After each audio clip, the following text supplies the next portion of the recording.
पे जो वीडियो डाला जा रहा है वो पार्ट ऑफ सेंटेंस का यानी ग्रामर का पहला पार्ट है। तो इसको देखते हैं। पहले पार्ट में पार्ट ऑफ सेंटेंस, इसमें हमें क्या सीखना है। जैसे कोई सेंटेंस लिखा है तो उस सेंटेंस में देखना है कि वो सेंटेंस में कितने पार्ट होते हैं, उन पार्टों को हमें देखना है। उन पार्ट के उस पार्ट के कितने पार्ट होते हैं उन पार्टों को भी हमें देखना है। जैसे सेंटेंस में लिखा है, जैसे ये सेंटेंस हमारा लिखा हो, Ram does not go to market. Ram does not go to market, जैसे ये हमारा लिखा हुआ है। तो इसमें कौन कौन से पार्ट हैं तो उन पार्टों को हमें देखना है। तो जो कोई भी सेंटेंस लिखा है तो उस सेंटेंस में मुख्यतः दो पार्ट्स होते हैं। एक को बोला गया है सब्जेक्ट और एक को बोला गया है प्रेडिकेट। तो ये फर्स्ट पार्ट है, फर्स्ट पार्ट को सब्जेक्ट बोला गया है और सेकंड पार्ट को प्रेडिकेट बोला गया है। सब्जेक्ट मीन्स होता है बेटा कर्ता और प्रेडिकेट मतलब होता है विधेय। सब्जेक्ट मतलब कर्ता, प्रेडिकेट मतलब विधेय। अब इस सेंटेंस में हम देखते हैं कि कौन हमारा सब्जेक्ट है और कौन हमारा प्रेडिकेट। तो याद रखेंगे वर्ब के पहले का जितना भी मटेरियल होता है वो हमारा होता है सब्जेक्ट और वर्ब को लेकर के जितना पीछे का पार्ट होता है वो हमारा होता है प्रेडिकेट। तो इस सेंटेंस में देखते हैं तो ये देखिए डज जो लिखा हुआ है ये हमारी वर्ब है और वर्ब के पहले लिखा है राम, तो राम हमारा सब्जेक्ट हो गया और डज यानी वर्ब को लेकर के जितना पीछे का मटेरियल इसी को हम बोलते हैं बेटा प्रेडिकेट। तो अब आगे देखते हैं कि जो सब्जेक्ट होता है सब्जेक्ट के कितने पार्ट होते हैं और प्रेडिकेट जो है प्रेडिकेट के कितने पार्ट होते हैं। तो इस सेंटेंस में देखते हैं तो सब्जेक्ट, सबसे पहले सब्जेक्ट के देखते हैं कितने पार्ट होते हैं। तो सब्जेक्ट मतलब होता है कर्ता, तो कर्ता का मतलब ये हुआ यानी सब्जेक्ट के कितने पार्ट होते हैं तो टू पार्ट्स होते हैं। एक को बोला गया है क्वालिफायर और एक को बोला गया हेड वर्ड या मेन वर्ड। अब क्वालिफायर का मतलब क्या होता है तो क्वालिफायर का सेंटेंस में ये मतलब होता है जैसे कोई भी गेम होता है कुछ भी होता है तो उसमें कहते हैं कि क्वालिफाई करो। क्वालिफाई का मतलब होता है एक प्रकार से देखा जाए तो क्वालिफाई का मतलब होता है पार्टिसिपेट। क्वालिफायर का मतलब होता है पार्टिसिपेट। तो क्वालिफायर हो गया और हेड वर्ड या मेन वर्ड सभी लोग जानते हैं। तो जैसे सेंटेंस में लिखा हुआ है कोई भी दे दिया जाए, जैसे दे दिया बोल दिया जाए हिज फादर वाज, केवल इतना बोल दिया जाए हिज फादर वाज, तो वाज से पहले यानी वाज हमारी वर्ब हुई तो वाज जैसे बोल दिया जाए हिज फादर उसके बाद बोल दिया जाए वाज, तो अब वाज हमारी वर्ब हुई तो इसके पीछे वाला हमारा प्रेडिकेट होगा, ये हमारा सब्जेक्ट हो जाएगा। तो इस सब्जेक्ट में हिज भी और फादर भी है तो ये पूरा सब्जेक्ट तो हुआ, लेकिन इसके पार्ट में हिज हमारा क्वालिफायर हो जाएगा और जो फादर है वो हमारा हेड वर्ड या मेन वर्ड हो जाएगा। तो अब देखते हैं, इसको रफी दे रहे हैं। अब जो क्वालिफायर है, क्वालिफायर के भी तीन पार्ट होते हैं।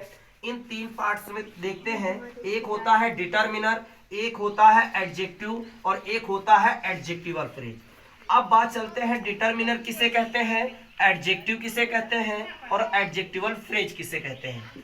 तो डिटर्मिनर का मतलब ये हुआ कि जैसे एक सेंटेंस ले लेते हैं एग्जांपल के तौर पर, जैसे लिखा है his grandfather was the dewan of Rajkot, तो यानी उसके जो बूढ़े पिताजी हैं वो दीवान में क्या है बेटा, यानी वो दीवान में है राजकोट, यानी एक वकील के पद पर है। अब यहाँ पर देखते हैं हिज हो, यानी अब सबसे पहले देखते हैं इसमें सब्जेक्ट कौन है प्रेडिकेट कौन है। तो वाज हमारी क्या हुई, वर्ब हुई और वर्ब के पहले का जितना ये सब है वो हमारा सब्जेक्ट और वाज को लेकर के जितना सब कुछ है वो हमारा हुआ प्रेडिकेट। अब यहाँ पर देखते हैं कि हिज क्या है, ग्रांड क्या है, फादर क्या। तो हिज हमारा हो गया डिटर्मिनर, ग्रांड हमारा हो गया एडजेक्टिव और फादर हमारा हो गया हेड वर्ड या मेन वर्ड।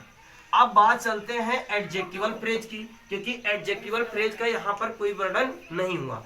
लेकिन अगर किसी सेंटेंस में आप यू बोल दिया गया कि कुछ बच्चे या कुछ सम बोल दिया गया तो वही हमारा हो जाता है एडजेक्टिवल फ्रेज।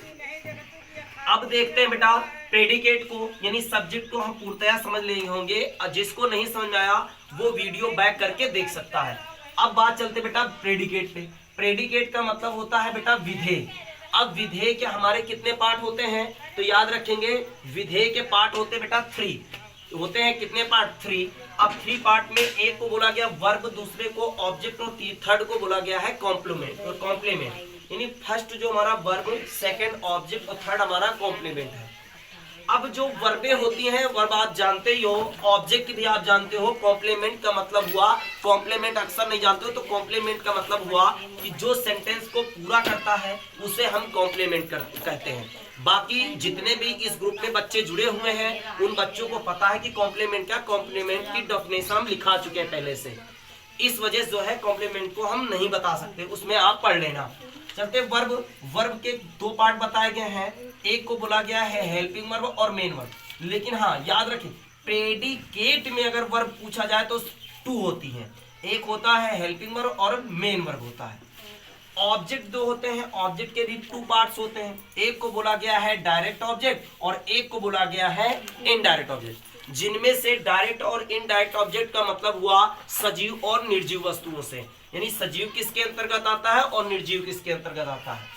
तो अब यहाँ पर देखते हैं प्रेडिकेट, यानी सब्जेक्ट के तो पार्ट हम समझ गए, प्रेडिकेट के पार्ट मैंने बता दिया है, केवल इस एग्जाम्पल में हम समझते हैं। जैसा कि एग्जाम्पल दिया हुआ है, इस एग्जाम्पल में ये हमारा पूरा प्रेडिकेट हुआ।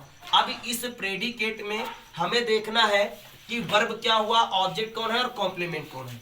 तो वॉज हमारी हुई वर्ब, वॉज हमारी क्या हुई, वर्ब हुई, और जो द दीवान है ये हमारा हुआ ऑब्जेक्ट, और ऑफ राजकोट यानी राजकोट जो हुआ वो हमारा कॉम्प्लीमेंट हुआ, क्योंकि जो कॉम्प्लीमेंट राजकोट है वो सेंटेंस को पूरा कर रहा है। इसलिए याद रखेंगे, यानी सब्जेक्ट और प्रेडिकेट को आप बेहतर ढंग से समझ पाए होंगे। यूपी बोर्ड का जो एग्जाम है उसमें आपके में से इस चैप्टर में से 1-2 क्वेश्चन आपको देखने को जरूर मिलेंगे, जिसमें से सबसे ज्यादा ये पूछा जाता है कि सब्जेक्ट किसे कहते हैं और प्रेडिकेट किसे कहते हैं। चलिए थोड़ा सा टेस्ट की तरफ देखते हैं। ये 2 क्वेश्चन लिखे, इन दोनों क्वेश्चनों में हमें केवल सब्जेक्ट और प्रेडिकेट बताना है।